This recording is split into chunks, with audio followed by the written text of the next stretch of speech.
बधाई बधाई बधाई। गोकुल में आनंद भयो, नंद के आनंद भयो।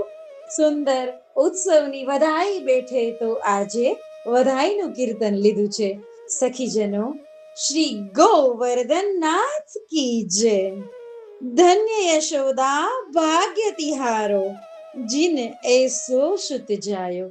ધન્ય છે યશોદા રાની, તને ધન્ય છે તારી કુખ ને ધન્ય છે આ કુળ ને ધન્ય છે, ગોકુળ ને ધન્ય છે, વ્રજ ને ધન્ય છે, વ્રજવાસીઓ ને ધન્ય છે, ગાયો ને ધન્ય છે, નંદ બાવા ને ધન્ય છે, રોહિણી મૈયા ને ધન્ય છે, દાઉ ભૈયા ને ધન્ય છે, આ કોખ ને ધન્ય છે. બધા વધાઈ વધાઈ આપી રહ્યા છે અને કહે છે ધન્ય યશોદા ભાગ્ય તિહારો, તારા ભાગ્ય ને ધન્ય છે. જીન એસો સુત જાયો, જે કોખથી આવો સુંદર શુદ્ધ એટલે કે પુત્ર જાયો છે, આનંદ ભયો છે, પુત્ર ભયો છે. વધાઈ વધાઈ કરતા વ્રજવાસીઓ આવ્યા છે. જાકે દરસ પરસ સુખ ઉપજત, કુલ કો તિમિર નસાયો. કેવા દર્શન છે ઠાકોરજીના? જાકો, જેના, દરસ, દર્શન કરીને, ઝાંખી કરીને, એકમાત્ર એક નજરે નિરખીને, પરસ, સ્પર્શ કરીને, દરસ પરસ સુખ ઉપજત. હવે નંદ ઘરે આનંદ જ ભયો છે તો સુખ સુખ અને સુખ જ ઉપજવાનું છે ને. અરે આ તો એવો સાવરો છે, એવો છલિયો છે કે જે તાપમાં પણ સુખની પ્રાપ્તિ કરાવે છે, તાપમાં પણ અનેકવિધ લીલાઓના દર્શનની ઝાંખી હૃદયમાં કરાવે છે, જે તાપમાં પણ સુખ આનંદ આપે છે. જાકે દરસ પરસ સુખ ઉપજત, કુલ કો તિમિર નશાયો. બ્રજવાસીઓ કહી રહ્યા છે કે યશોદા ધન્ય છે કુળનું, પૃથ્વીનું, બ્રહ્માંડનું, સર્વસ્વનું તિમિર એટલે અજ્ઞાન રૂપી અંધકાર હવે નસાયો. કુળના તિમિરને નાશ કરવા વાળો તારા કુખેથી પ્રગટ ભયો છે. યશોદા ધન્ય ભાગ્ય તિહારો. વિપ્ર સુજન ચારન બંદીજન, સબે નંદ ગૃહ આય. એક એક શબ્દ જોઈએ.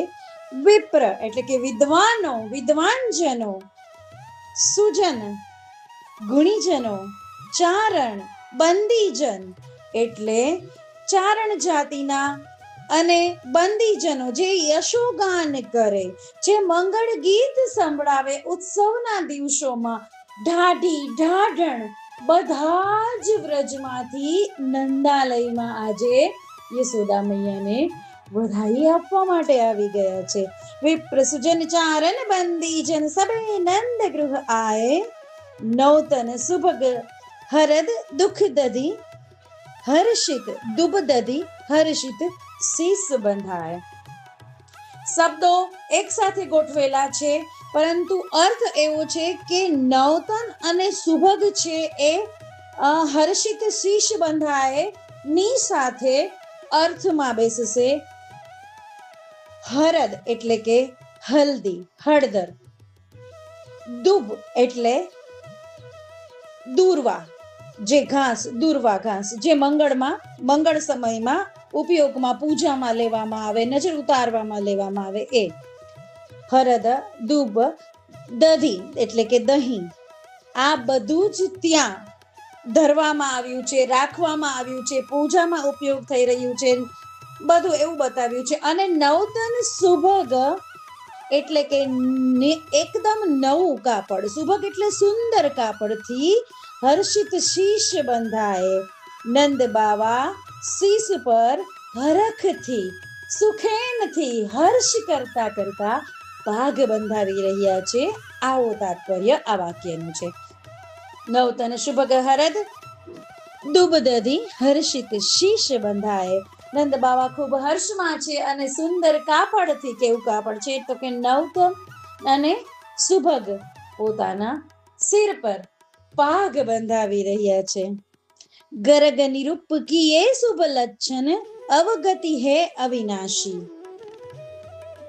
ગર્ગ ઋષિ પધાર્યા છે ત્યારે યશોદા મૈયા અને નંદ બાવા એમના હાથમાં લાલન મૂકીને આશીર્વાદ પાઠવવાનું કહે છે. તો ગર્ગ મુનિ પ્રભુને જાણી જાય છે અને એના લક્ષણ જોઈને કહે છે કે શું કહે છે? ગર્ગ નિરૂપ કિએ શુભ લક્ષણ અવગતિ હે અવિનાશી. આ બાળક અવિનાશી છે. આ બાળકની આસપાસ ક્યારેય અવગતિ નહીં આવે. અદ્ભુત બાળક છે, પરાક્રમી લક્ષણ બતાવે છે ગર્ગ મુનિ. અક્ષય છે, વિજયી છે, સુપાત્ર છે. અદ્ભુત અદ્ભુત અદ્ભુત બાળક જાયો છે. ગર્ગ નિરૂપકી એ શુભ લક્ષણ, શુભ શુભ અને માત્ર શુભ લક્ષણો બતાવે છે. અવગતિ હે અવિનાશી. સૂરદાસ પ્રભુ કો યસ સુની કે આનંદે વ્રજવાસી. અને ગર્ગ મુનિની આ સુંદર લક્ષણની, આ યશની, આ જસની વાતો સાંભળીને, આશીર્વાદ સાંભળીને આનંદે વ્રજવાસી, બધા જ વ્રજવાસીઓ ખૂબ આનંદ ઉલ્લાસમાં આવી ગયા છે. નંદ ભયો મનાવે છે, નાચે છે, ગાય છે. ઢાઢી અને ઢાઢણ ઉત્સવના મંગળ ગીતો ગાય છે અને ચારે બાજુ મિશ્રી, દૂધ, દહીંની કીચ મચી છે અને યશોદા મૈયા અને નંદ બાવા લૂંટાવી રહ્યા છે. આજે લૂંટાવી રહ્યા છે. ઘોડા, હાથી, ગાયો, સોનું, ચાંદી, આભૂષણો સર્વસ્વ લૂંટાવી રહ્યા છે. કેમ કે નંદ ઘરે આનંદ ભયો. જય હો નંદલાલ કી. અને આવા દર્શન સુરદાસજીને થઈ રહ્યા છે. ધન્ય યશોદા ભાગ્ય તિહારો જીન એસો સુત જાયો. શ્રી ગોવર્ધન નાથ કી જય.